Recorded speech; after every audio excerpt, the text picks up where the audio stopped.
বরণ করে নিলেন আমাদের সেক্রেটারি মহাশয়। হাততালি দিলে আরো ভালো হয়, কেননা আপনারা আমাদের এখানের ফুল, সে বাগানে আপনার আর একটু হাততালি। এবং অনেককেই আমি বলতে শুনেছি আপনার মতো কড়া লোকই দরকার। এটা আমি ভাবিনি যে আমাকে কোনো মানুষ এইভাবে গ্রহণ করবে। যারা ভোট দিয়েছে আমাকে, তারাও আমাকে গ্রহণ করেছে, যারা ভোট দেয়নি আমাকে, তারাও কিন্তু আমাকে গ্রহণ করেছে।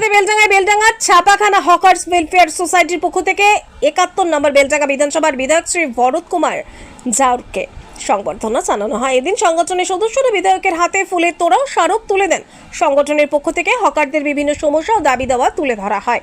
ব্যবসার উপযুক্ত পরিবেশ তৈরির দাবি জানানো হয় বিধায়কের কাছে। বিধায়ক শ্রী ভরত কুমার জাওর হকারদের বক্তব্য শোনেন এবং সমস্যাগুলির গুরুত্ব সহকারে দেখার আশ্বাস দেন। পাশাপাশি তিনি স্পষ্ট বার্তা দিয়ে বলেন, রাস্তা দখল করে ব্যবসা করা যাবে না। সাধারণ মানুষের যাতায়াতে যাতে কোনো সমস্যা না হয় সেদিকে সকলকে নজর রাখতে হবে বলেও জানান তিনি। এদিনের এই অনুষ্ঠানে উপস্থিত ছিলেন হকার্স ওয়েলফেয়ার সোসাইটির একাধিক সদস্য ও স্থানীয় ব্যবসায়ীরা। আপনারা যে সম্মান দিলেন আমাকে, আমি বিধায়ক নির্বাচিত হয়েছি আপনাদের ভোটে, বেলডাঙ্গার মানুষের ভোটে। আমি আপনাদের সবাইকে আমার কৃতজ্ঞতা প্রকাশ করছি। আজকে আগামী দিনে এই বেলডাঙ্গা যাতে আরো ভালো হয়, বেলডাঙ্গায় শান্তি বিরাজ করে, বেলডাঙ্গার উন্নতি হয়, অন্য কিছু নেই, ব্যবসার উন্নতি হয়, মানুষ যেন খেতে পারে। সব থেকে কষ্ট কাজটা হয় যারা দিন আনে দিন খায়, তা সেইটা যেন না হয় আমরা সবাই দেখব। সবাইকে সচেষ্ট থাকতে হবে। যারা এই বদমাইশিগুলো করে তাদেরকে একঘরে করতে হবে। এটা যদি আমরা না পারি তাহলে চলতেই থাকবে এবং আমরা ভুগতেই থাকবো। এইটুকু আপনাদের কাছে আমার বলা। এর থেকে বেশি জ্ঞান দেওয়ার দরকার নাই, সবাই বোঝেন। আমাদের হবিবুর যেসব কথা বললো ওগুলো আজকে আলোচনা না করাই ভালো। তাও ছোট্ট করে বলি, আমরা ব্যবসা করলেও রাস্তার ধারে আমাদের কিছু দায় আছে, দায়িত্বও আছে। সেই দায়িত্বটা আপনারা সাধারণ মানুষ রাস্তা দিয়ে যায়, একটা মানুষ যদি গাড়িগুলো যখন এটা চওড়া রাস্তা তো গাড়িগুলো যায়, একটু চেপে দিলে মানুষটার কিন্তু আর যাওয়ার জায়গা নেই, সে চাপা পড়ে যাবে। এখানে অ্যাক্সিডেন্টও হয়। আমাদের ব্যবসাদারদের একজন মহিলাকে খুব দুঃখজনকভাবে মারা গেছে, আপনারা সবাই তার পক্ষে ছিলেন। তা আমরা ব্যবসা করছি, হ্যাঁ, তা আমরা এইটুকু করতে পারি না যে রাস্তা এবং তার সঙ্গে কিছুটা খালি জায়গা,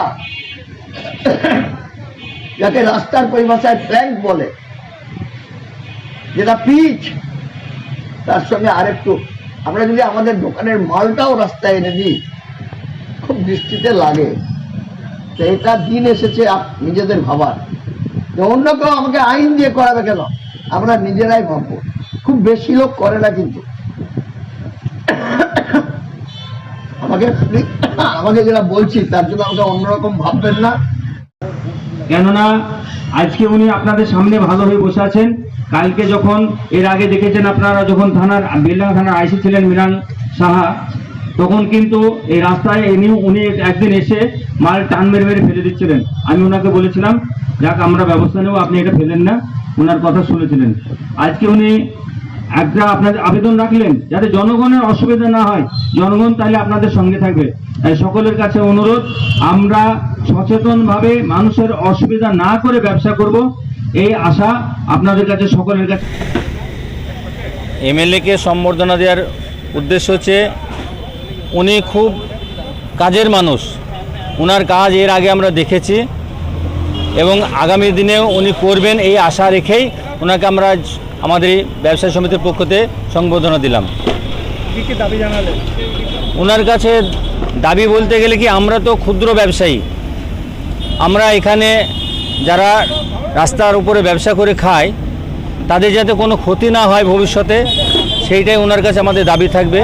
যেহেতু উনি একজন ভালো ব্যবসায়িক, একজন ভালো রাজনীতিবিদ এবং অভিজ্ঞ মানুষ, উনি আমাদের ব্যথাটা যাতে বুঝেন, সেই কথাটাই আমাদের ওনার কাছে দাবি থাকবে, যে আমরা ক্ষুদ্র ব্যবসায়ী, যাতে আমাদের ব্যবসার কোনো ক্ষতি না হয় সেটা একটু দেখবেন।